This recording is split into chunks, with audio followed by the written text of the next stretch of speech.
Hi dear learners of class 12th English literature. Greetings, this is M. Rahman and you are attending ORSC classes of English language. We welcome you to the chapter number 4, that is The Enemy, written by Pearl Asbuck, that is taken from the Vistas class 12th NCERT English. Students, in this chapter we are going to let you know the summary in Hindi. Hindi में हम आपको इसलिए बताने वाले हैं ताकि जो students English में बहुत ज़्यादा स्ट्रॉन्ग नहीं हैं वो अपनी नेटिव लैंग्वेज में इस स्टोरी को सही से समझ पाएं और हमारे दूसरे सेशंस में, दूसरी क्लासेस में, दूसरे लेक्चर्स में जब हम इसको इंग्लिश में टीच करेंगे तो आपको अच्छे से समझ में आ जाएगा। और वे स्टूडेंट्स जो जिनकी इंग्लिश वीक है वो इस चैप्टर को अगर एक बार हिंदी में समझ ले तो उनके लिए बहुत ज़्यादा यूजफुल साबित होने वाला है। इस चैप्टर द एनिमी में आप कुछ मेन कैरेक्टर्स देखेंगे जैसे डॉक्टर सदाव हॉकी, हाना, यूमी और जनरल। तो थोड़ा सा आपको चैप्टर शुरू करने से पहले हम बता दें कि इस चैप्टर में डॉक्टर सदाव हॉकी एक बहुत ही संवेदनशील डॉक्टर हैं और चूंकि हम इसको हिंदी में बताने जा रहे हैं इसलिए इसको समराइज और ज़्यादा करना उचित नहीं होगा। आइए समझते हैं कि ये चैप्टर है क्या। हमने इस चैप्टर को कई सारे पार्ट्स में ब्रेक किया है। तो यहाँ पर आप देखेंगे कि हमारा जो फर्स्ट पार्ट है वह है डॉक्टर सदाव हॉकीज हाउस। तो हम इसके अंदर आपको डॉक्टर सदाव हॉकी के घर का डेस्क्रिप्शन देंगे। डेस्क्रिप्शन इस तरह से है, डॉक्टर सदाव हॉकी का घर जापानी समुद्र तट पर उस जगह बना हुआ था जहाँ पर वे बचपन में अक्सर खेला करते थे। वह नीचा चौकोर पत्थरों का चट्टानों पर बना हुआ घर था जो कि समुद्र के बहुत ही नैरो तट पर ऊंचाई पर बना हुआ था और उसकी बाउंड्री पर झुके हुए पाइन के ट्रीज थे। सदाव बचपन में तो इन पाइन के ट्रीज पर ऐसे नंगे पैर चढ़ जाया करता था जैसे कि जो साउथ के ओशन हैं, समुद्र हैं, वहाँ के लोग चढ़ जाते हैं और वे नारियल उतारने के लिए चढ़ा करते थे। उनके पिता उन्हें अक्सर सामने वाले समुद्रों के द्वीपों में ले जा चुके थे और कभी उस वीर बालक को वे ये बताने से नहीं चूकते थे कि वे द्वीप जो सामने हैं भविष्य के जापान की सीढ़ियां हैं। हम उनसे होकर वहां जाएंगे, सदाव उनसे गंभीरता से पूछा करता था। इस पर उनके पिता का जवाब होता था, कौन जानता है और हमारे भविष्य को कौन लिमिटेड कर सकता है। यह इस पर निर्भर करता है कि हम उसे कैसे बनाते हैं। इसके बाद आप आते हैं सेकंड पार्ट पर और सेकंड पार्ट के अंदर हमने इस पैराग्राफ से अपनी बात को कहना शुरू किया है और ये सेकंड पार्ट है सदाव हॉकीज फादर। इसके अंदर आप जानेंगे कि सदाव हॉकी के फादर किस तरह के थे। सदाव हॉकी के जो फादर का यहाँ पर आप डिस्क्रिप्शन देखेंगे वह कुछ इस तरह से है। सदाव ने यह बात अपने मन में बैठा ली थी कि वह अपने पिता की हर बात को मानेंगे। उसके पिता ने उससे कभी भी हंसी मजाक नहीं किया था और ना ही उनके साथ वह कभी खेला करते थे। वो इसके लिए बेहद तकलीफें उठाते थे क्योंकि वह उनका इकलौता लड़का था। सदाव को पता था कि उनकी शिक्षा उनके पिता के लिए एक खास कंसर्न है। इस वजह से वह 22 साल की उम्र में अमेरिका भेज दिए गए थे। कौन? डॉक्टर सदाव, ताकि वे सर्जरी में और मेडिसिन के बारे में जितना सीख सकते हैं सीख लें। 30 साल की उम्र में वे वापस आ गए और अपने फादर की मृत्यु से पहले डॉक्टर सदाव ने अच्छे से अपना नाम मेडिसिन की फील्ड में और सर्जरी की फील्ड में अच्छा सा नाम कमा लिया था। अपने पिता की मृत्यु से पहले सदाव पूरी तरह से एक अच्छे वैज्ञानिक के रूप में भी फेमस हो चुके थे क्योंकि वह एक खोज में लगे हुए थे जिससे घाव पूरी तरह से साफ हो जाते हैं। मतलब कहने का यह है कि सर्जरी के दौरान उन्होंने एक रिसर्च भी की थी और वह रिसर्च ये थी कि ऑपरेशन के बाद जो घावों के निशान होते हैं वे पूरी तरह से साफ हो जाएंगे। इसलिए सदाव साइंटिस्ट की कैटेगरी में भी आते थे। इसलिए उनको एक स्पेशल डॉक्टर मानते हुए जापान के गवर्नमेंट ने उनको सैनिकों के साथ विदेश में नहीं भेजा था। आप जानते हैं कि वर्ल्ड वॉर में जापान का सबसे बड़ा दुश्मन अमेरिका था और जो उनके सैनिक विदेशों को भेजे गए थे उनके साथ सदाव को नहीं भेजा गया था क्योंकि सदाव की जो आवश्यकता थी वह जापान के अंदर बहुत ज़्यादा थी और वह इसलिए थी क्योंकि वहाँ के जो कमांडर थे, जो वहाँ के चीफ जनरल थे, उनको किसी भी समय उनके ऑपरेशन की ज़रूरत हो सकती थी और उस ऑपरेशन में एक ही सक्सेसफुल डॉक्टर वहाँ पर थे जिनका नाम था डॉक्टर सदाओ। इसलिए डॉक्टर सदाओ को जापान में ही रखा गया था।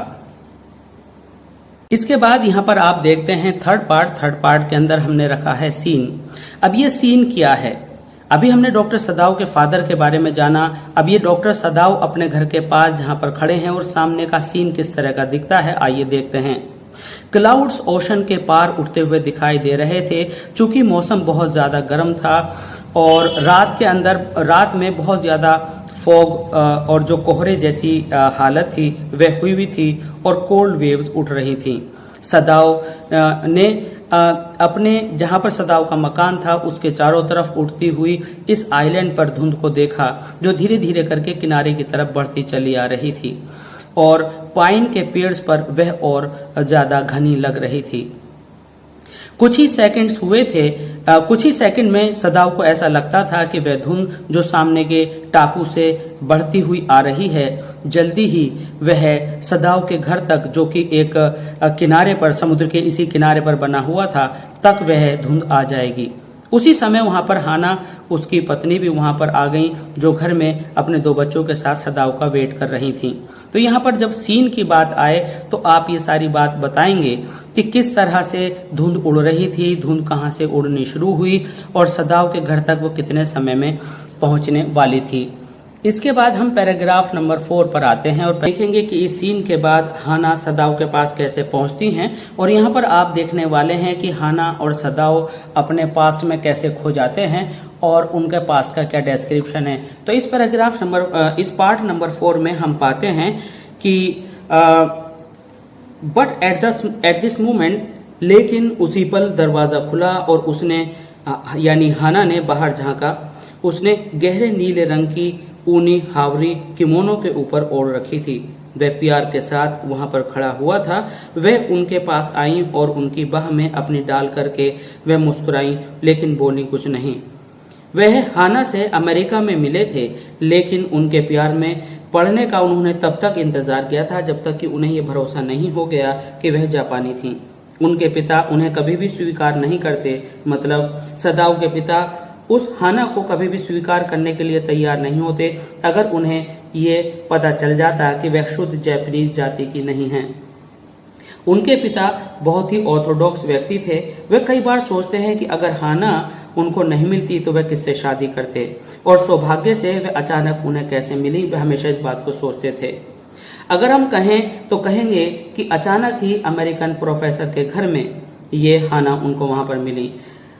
जो ये प्रोफेसर और डॉक्टर सदाओ हैं ये अपने MBBS और MS की स्टडी करने के लिए जब अमेरिका गए हुए थे तो प्रोफेसर व उनकी बीवी बाहर के स्टूडेंट्स के लिए बहुत ज़्यादा दयालु थे और वह उनकी मदद के लिए हमेशा तैयार रहते थे। हालांकि उनके छात्र उनसे ऊब जाते थे लेकिन वह उनकी दयालुता के लिए उनको एक्सेप्ट कर लेते थे। सदाओ अक्सर हाना को बताते थे कि उस रात शायद प्रोफेसर हार्ले के घर नहीं जाने वाला था क्योंकि कमरे बहुत छोटे थे। अब उसके हाथ को हाना ने अपने बाजू पर रखने का अनुभव किया और वह जानता था कि उसे कितनी खुशी का अनुभव होता था जबकि उनकी शादी हुए काफ़ी साल बीत चुके थे। आज उनके 2 बच्चे भी थे। उन्होंने अमेरिका में जल्दबाजी नहीं की थी अपनी शादी करने में। उन्होंने विद्यालयों में अपना काम पूरा कर लिया था और वापस जापान आने के बाद ही उनकी शादी हुई थी और जब उनके पिता ने हाना को देख लिया तब ही शादी पुराने जापानीज तौर तरीके से निश्चित की गई, जबकि सदाओ व हाना ने उन सब वस्तुओं के बारे में पहले ही बातचीत कर ली थी। मतलब सदाओ और हाना ने उन सारे मैटर्स के बारे में पहले ही डिस्कशन कर लिया था कि उनके पापा किस तरह के हैं और किस तरह की उनके यहाँ मान्यताएं हैं जो हाना ने स्वीकार कर ली थी। वे पूरी तरह से शादी के बाद खुश थे और उनका जो दाम्पत्य जीवन था वह सुखी चल रहा था। हाना ने अपना गाल सदाओ के बाजू पर रख दिया। Now let's move on to part number 5। Part number 5 में आप देखेंगे कि हमने यहाँ पर हेडिंग दी हुई है अपीयरेंस ऑफ ए स्ट्रेंजर। जब ये लोग वहाँ पर खड़े हुए थे तभी इन्होंने सामने एक स्ट्रेंजर को देखा। अब स्ट्रेंजर को कैसे देखा ये आपको समझना है।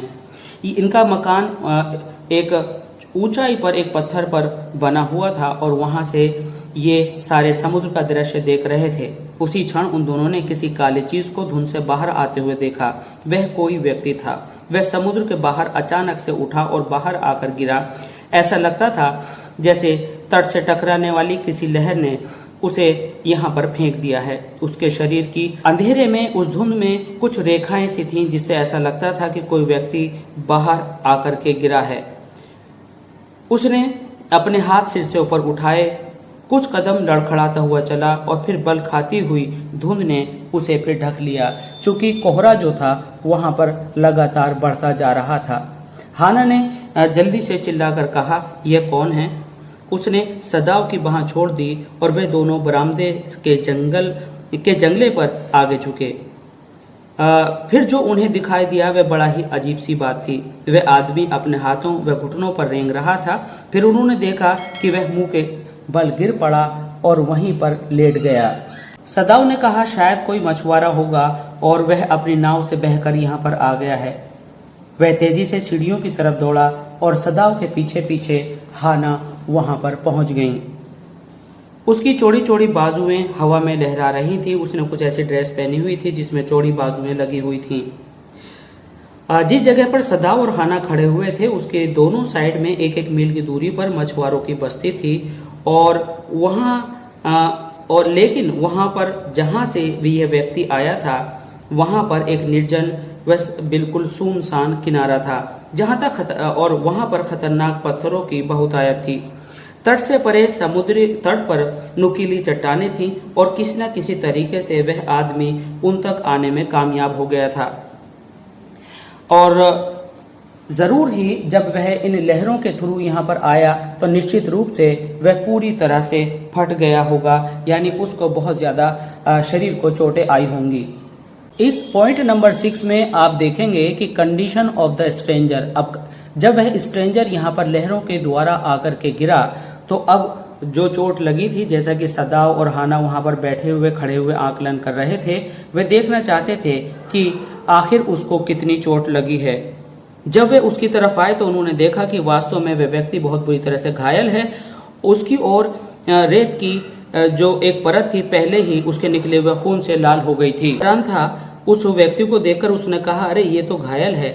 वह उस आदमी की तरफ तेजी से बढ़ा जो बिल्कुल निश्चल, बिल्कुल साइलेंट रूप में मुंह रेत में डाले हुए पड़ा हुआ था। समुद्र पानी से भीगी हुई एक पुरानी टोपी उसके सिर पर चिपकी हुई थी। उसके कपड़े भीगे हुए थे और बिल्कुल चीथड़ों में बदल गए थे। सदाव वहां पर रुका। हाना भी उसके पास खड़ी हुई थी और उसने उस व्यक्ति के सिर को घुमाया और उसका चेहरा देखा। अचानक से हाना फुसफुसाई, अरे यह तो एक गोरा आदमी है। अब गोरे आदमी का मतलब आप समझ सकते हैं कि वह एक अमेरिकन है, जो कि जापानीज के लिए एक बहुत बड़ी प्रॉब्लम की बात थी और उसको वहां से उठा करके ले जाना स्वयं डॉक्टर सदाव के लिए बहुत दिक्कत की बात साबित हो सकती थी। गीली टोपी उसकी गिर गई और उसके जो गीले पीले, जिनको ब्लॉन्ड हेयर कहा जाता है, उनको वह बाल दिखाई दिए और ये बाल हफ्तों से कटे हुए नहीं थे। वह एक यंग और बहुत ही पेन में पड़ा हुआ एक ऐसा व्यक्ति था जिसकी पीली दाढ़ी बुरी तरह से बढ़ गई थी। वह बुरी तरह से बेहोश था और उसे कुछ मालूम नहीं था कि दूसरे लोग उसके साथ क्या कर रहे हैं। अब सदाव को उसकी चोट याद आई और उसने अपनी एक्सपर्ट फिंगर से उस चोट को ढूंढना शुरू किया। उसके छूने से खून फिर बहने लगा। उस आदमी की कमर के निचले भाग में दाईं तरफ एक बुलेट का निशान था जिसमें गोली लगी थी और उसका जो मांस था वह गन पाउडर की वजह से, बारूद की वजह से काला हो गया था। अभी ज्यादा दिन पहले नहीं उस आदमी को गोली मार दी गई थी, ऐसा सदाव का ख्याल था। अर्थात सदाव ने माना कि गोली लगे हुए उस व्यक्ति को सदाव के अनुसार बहुत ज्यादा समय नहीं हुआ था, लेकिन उसकी देखभाल नहीं हुई थी और दुर्भाग्य से वह घाव पत्थर के टकराने से और ज्यादा बढ़ गया था। हाना ने कहा, देखो इसका कितना ज्यादा खून बह चुका है। विस्पर्ड का मतलब होता है फुसफुसाना। उसने बड़ी गंभीर आवाज में कहा। तभी अचानक से उन्होंने देखा कि सामने जो धुंध उन्होंने देखी थी और धीरे धीरे करके उनके घर तक पहुंचनी थी, वह पूरी तरह से पाइन के ट्रीज को और उस समुद्र तट को कवर कर चुकी थी। इस समय जितने भी मछुआरे थे वे अपने घरों को जा चुके थे और यहाँ तक कि जो समुद्र पर जो कुछ कूड़ा या ऐसी चीजें ढूंढने वाले लोग थे, शायद वह भी दिन को पूरी तरह से समाप्त मान चुके थे। अब सदाव ने बड़बड़ा कर कहा कि हम इस व्यक्ति का क्या करें। लेकिन जैसे ही उसकी एक्सपर्ट फिंगर्स की ये डिजायर हुई कि आखिर इसका घाव किस तरह का है, तो उन्होंने उस घाव के उस खतरनाक बहाव को रोकने के लिए प्रयास किया और उन्होंने घाव को समुद्र की काई से भर दिया, क्योंकि उस समय केवल वही अवेलेबल थी। किसी भी तरह से खून को रोका जाना था। इस तरह से जब वह उसके इस घाव को काई से भर रहे थे तो वह व्यक्ति बेहोशी में कराया, लेकिन बेहोशी से बाहर नहीं आ सका।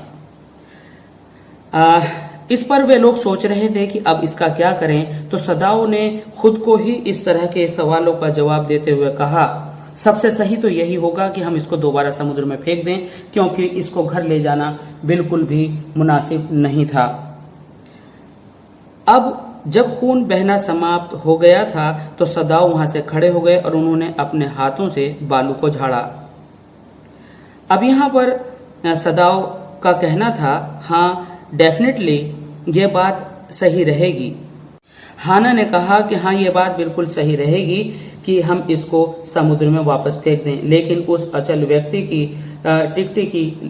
उस अचल व्यक्ति को वह टिकटिकी लगाए देखती रही। हाना फुसफुसा कर बोली कि वह कौन है। डॉक्टर सदाओ ने कहा कि हमें कुछ ऐसा लगता है कि यह एक अमेरिकी लग रहा है। उसने उसकी पुरानी टोपी उठाई और लगभग उससे गायब हुए हुए अक्षरों को देखा और बोला कि यह तो एक नाविक है, यह किसी एक अमेरिकी शिप से बहकर यहाँ पर आया है। उसने जो टोपी पर लिखा था उसको पढ़कर सुनाया कि ये यूएस नेवी से है। वह व्यक्ति एक युद्ध का कैदी था, ये वह प्रिजनर ऑफ वॉर था। वह बचकर निकला। हाना आहिस्ता से चिल्लाई। हाना ने कहा कि हाँ ये तो ऐसा लगता है जैसे कि बचकर भागा हो, और बचकर भागना ही उसकी मेन वजह थी कि वह घायल था। सदाव ने पीछे से सहमति प्रकट की और एक दूसरे को देखकर वह हिचकिचा रहे थे। तब हाना ने दृढ़ता से कहा, जा आओ, क्या हम इसको समुद्र में वापस ना फेंक दें। सदाव ने कहा, हाँ अगर मैं एबल हूँ तो क्या तुम भी सक्षम हो इसको समुद्र में फेंकने में। तो हाना ने कहा, नहीं मैं तो नहीं फेंक सकती, लेकिन शायद आप इस काम को अकेले कर पाएं, अर्थात इस व्यक्ति को आप समुद्र में फेंक दीजिए। सदाव उसको फेंकने में हेजिटेशन कर रहा था। सबसे this strange thing is, he said, उसने कहा कि सबसे अजीब बात यह है कि अगर इस व्यक्ति को मैं पुलिस को सौंप देता हूँ तो हम सारी डिफिकल्टी के बिना बच जाएंगे। मुझे इसका क्या करना, मुझे इसकी कोई परवाह नहीं है। आखिरकार ये हमारा दुश्मन है। सभी अमेरिकन्स हमारे एनिमी हैं और वह एक हमारे लिए बहुत ही कॉमन इंसान है, हमारे लिए कोई वैल्यूएबल पर्सन नहीं है। अब देखो आप कि कितनी बेवकूफ़ी की तरह से कितना बेवकूफ़ इसका चेहरा लगता है। अब यहाँ पर ऐसी बात देखने में आती है कि जब हम किसी व्यक्ति के बारे में पहले से विचार बनाए रहते हैं तो हम देखते हैं कि वह व्यक्ति सुंदर लग रहा है, बेवकूफ़ लग रहा है, किस तरह का है, तो ये हमारी सोच पर डिपेंड होता है। इसी तरह से सदाव ने अपने इस विचार की पुष्टि करते हुए कहा कि देखो कितना मूर्ख लग रहा है। लेकिन ये क्योंकि घायल है, कहीं ना कहीं सदाव के मन में एक डॉक्टर का जो फर्ज है वह दौड़ रहा था। उसे लग रहा था कि बेवकूफ़ तो लग रहा है, लेकिन चूंकि ये घायल है तो इसका हमें कुछ ना कुछ करना होगा। आप इसको समुद्र में नहीं फेंक सकते अकेले, हाना ने कहा। अब हमें इसका कुछ ना कुछ तो करना होगा।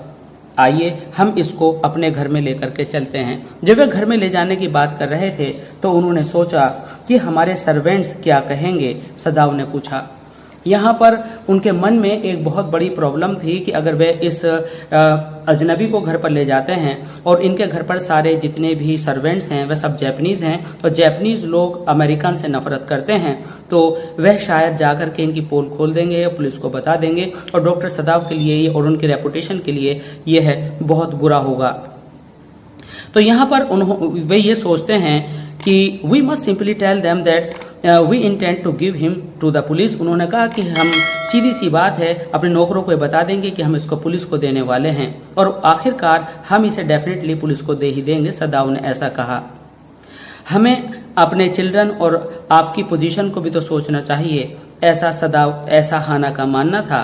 और अगर हम इसको पुलिस को नहीं देते हैं तो ये हमारे लिए बहुत बड़ा खतरा साबित होगा और